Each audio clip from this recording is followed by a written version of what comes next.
Now, what is quadrant 3? You're basically high on creativity. You're definitely creating more than you consume. You're trying to be productive, but your focus levels are not where they should be yet.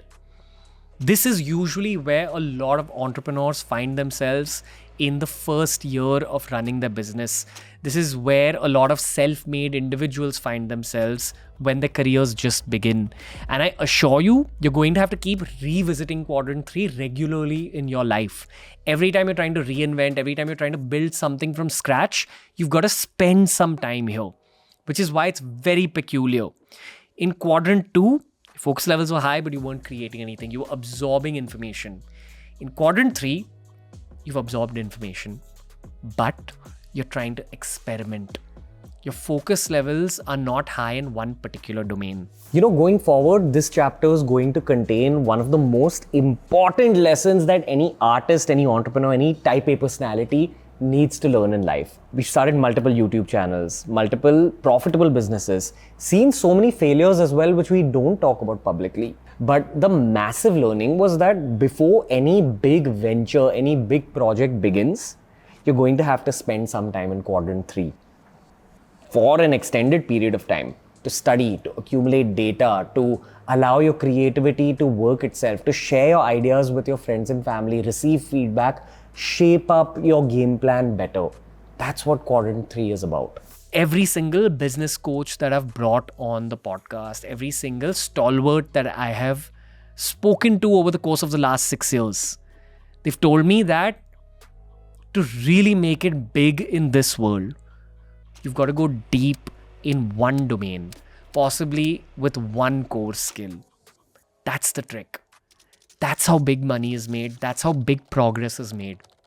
But all of these journeys begin in quadrant 3 where you're experimenting, where you're dabbling a little bit, where you can't apply the power of focus because it's the nature of growth. Even the best of the best very often find themselves in quadrant 3, and true success is found between quadrant 3 and 4. You've got to bounce in between. For example, I'm going to be super vulnerable here, but I'm in the process of reinvention right now. I'm trying to redo how my content is done. I'm currently in quadrant 3. The solution is learning to enter beast mode, the flow state. Remember that the most defining career moments, whether it's for an athlete, an entrepreneur, a writer, an actor, an artist, the biggest life-changing moments happen in the flow state, where you don't know how you're able to create what you're creating. You know that whatever you're writing, whatever you're building, that's going to pay the bills in the long term. You're doing your life's groundbreaking work.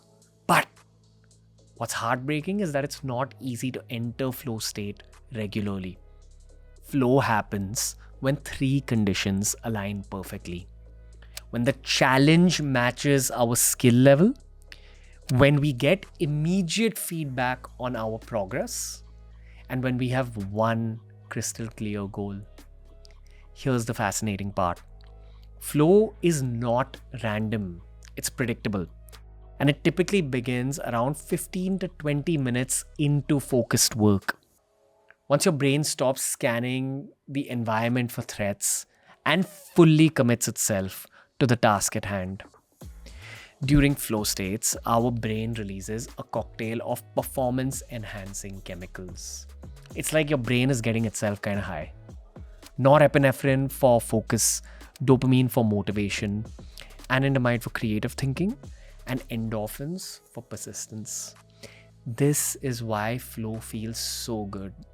We're literally optimizing our brain chemistry for peak performance. And that peak performance in the long term, every time you regularly visit it, builds up your careers. Therefore, the goal is to engineer flow in quadrant 3. This is how we suggest you go about it.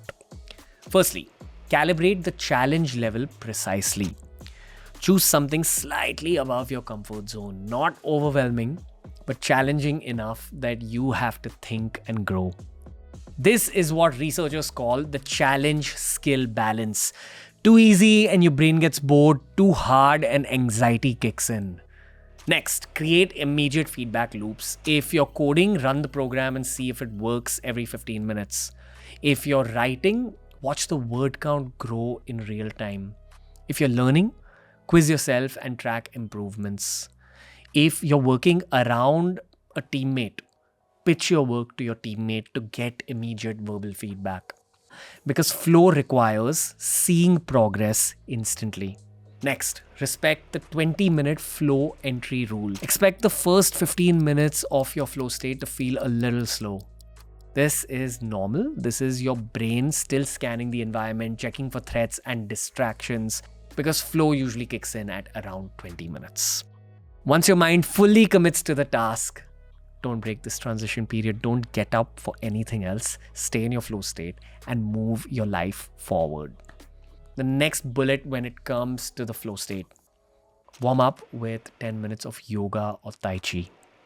Harvard studies show that these mind-body exercises enhance cognitive flexibility and executive function. Even brief movement practices improve focus duration by synchronizing mind-body awareness before cognitive work.